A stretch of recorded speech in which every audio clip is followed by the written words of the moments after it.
Hello friends, I'm Madhuri Navle. We have started the series of electric and magnetic circuit. In part 1 we have seen the electric circuit, in part 2 we have seen the magnetic circuit, and now we are moving towards the third part, that is electromagnetic induction. So let's begin with it. What is an electromagnetic induction? See, the word induction means generation or production. Here, the electromagnetic induction means generation or production of voltage in a conductor which is placed in a magnetic field.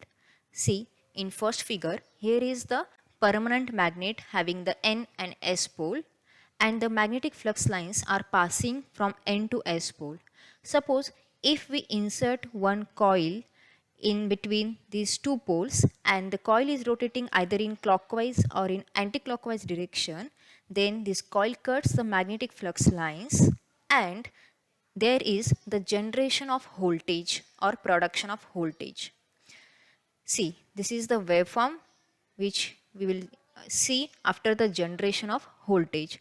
When this coil will not cut the flux lines, then the EMF induced will be 0. And if this coil will cut the maximum or all the flux lines, the EMF induced will be maximum. Here, on the same shaft of the rotating coil, two slip rings are connected, and on these two slip rings, the two carbon brushes are rested, which electrically connects the load. The load means the lamp here. Now, the EMF is induced, but how it is induced? See, the Michael Faraday, who was the English scientist, discovered the two laws related to the electromagnetic induction. In first law, he says that whenever the magnetic lines of force linking with the coil or conductor changes, an EMF gets induced in that coil or conductor. Means what? The Faraday says when only the magnetic flux lines will get cut, then only the EMF will get induced in that coil or conductor, and such an EMF is present as long as this change is taking place. In second law, Faraday says that the magnitude, means the value of induced EMF, is directly proportional to the rate of change of flux linkage. Okay, now how to find out the flux linkage? It is the product of flux and number of turns of that coil. Now the expression for that induced EMF is given as E equals to N d phi by dt. N means the number of turns of coil and d phi by dt means the change in flux with respect to time. Now, in first law we have seen the EMF is induced. In second law we have seen how to find the magnitude, and now we will see how to find the direction of induced EMF. So the direction of induced EMF in conductor is given by first Lenz's law and second by Fleming's right hand rule. We will see them one by one. Lenz's law, it states that the direction of induced EMF which is produced due to the electromagnetic induction is always such that it will oppose the cause behind its production. In simple words, it means the direction of induced EMF is opposite to the cause behind its production. Means if the EMF is induced by the current, then the current and EMF will be in the opposite directions. Now E equals to minus N d phi by dt. This expression is similar to the Faraday's second law. Only one change is here, that is this negative sign. Here this negative sign indicates that the direction of induced EMF opposes cause producing it. Now the second way to find the direction of induced EMF is by Fleming's right hand rule. What it states?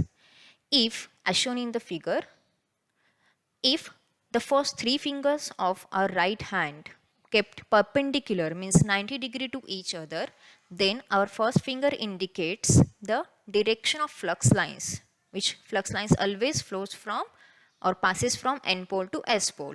Then our thumb indicates the direction of conductor motion, which is upward here, and the second finger, means middle finger, indicates the direction of induced EMF or current. Now The different types of nature of induced EMF are, first is the dynamically induced EMF, means changing induced EMF, and second is statically induced EMF. Statically means constant. So in dynamically induced EMF, either conductor or flux lines are rotating, and in statically induced EMF, conductor or flux lines are constant. And in statically induced EMF, there are also two types, self-induced EMF and mutually induced EMF. Now we will see all these types of induced EMF one by one. So dynamically induced EMF is due to the physical movement of either coil, means conductor, or magnet. Okay. Now how to find the expression for magnitude of EMF? See, here are the two figures, figure A and figure B. In this figure B, the motion of conductor is exactly perpendicular to the flux lines. These flux lines are in the vertical direction, vertical downward direction, and conductor motion is horizontal. So, there is the angle of 90 degree. Then, the induced EMF is given as E equals to BLV holds. What is E is?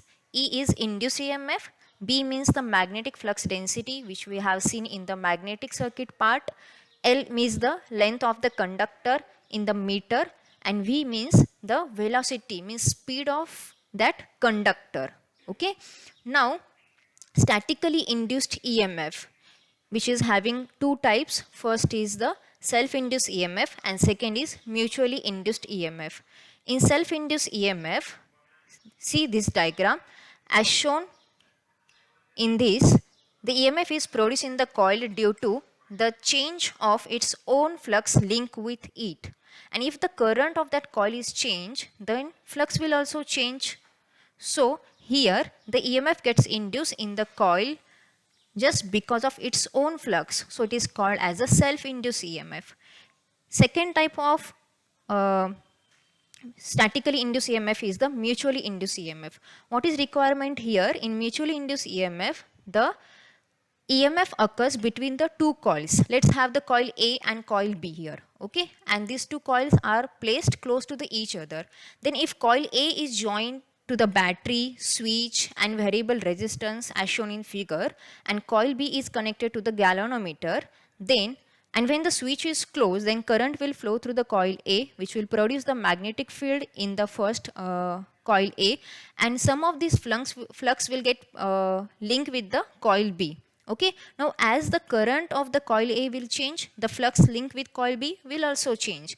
And according to the Faraday's law, the induced EMF is produced in the coil B, which is called as the mutually induced EMF. Now we will see how to find the self-inductance of coil A. See, this is the coil having the n number of turns and I current is flowing through it. What is the expression for this? According to the Lenz law, E equals to minus n d phi by dt.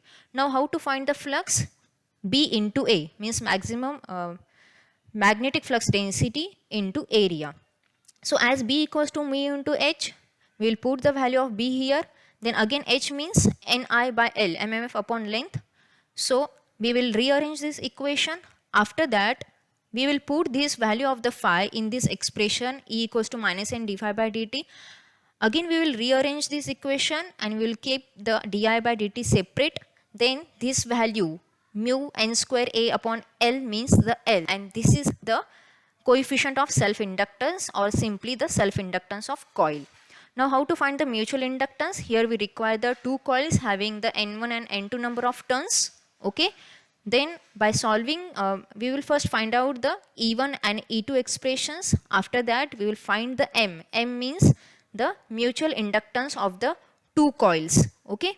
And after multiplying the M1 and M2 expressions, we will get the equation as M equals to under root K1 K2 under root L1 L2, where K is the coefficient of coupling. Fine. Now we will see the application of electromagnetic induction. See, the electromagnetic induction is used in the AC generator, in the transformers, in magnetic flow meter, in electromagnetic instruments. See, here is a very nice example of the guitar. The guitar string is magnetized and one amplifier is connected to this. When we use the picks and playing the guitar, then this effect of electromagnetic induction works.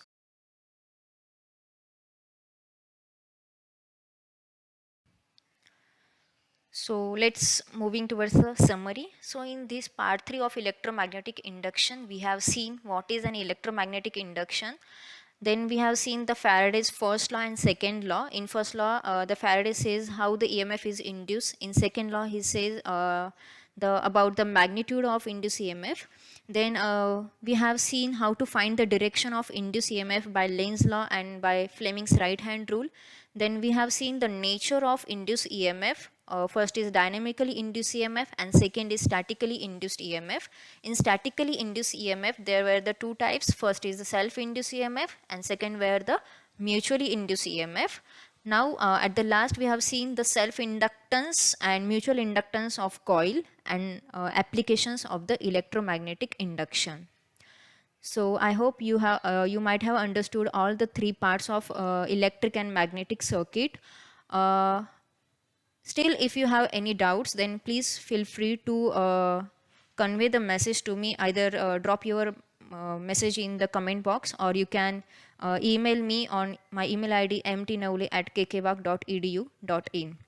Okay. In upcoming session, we will meet again with the new topic.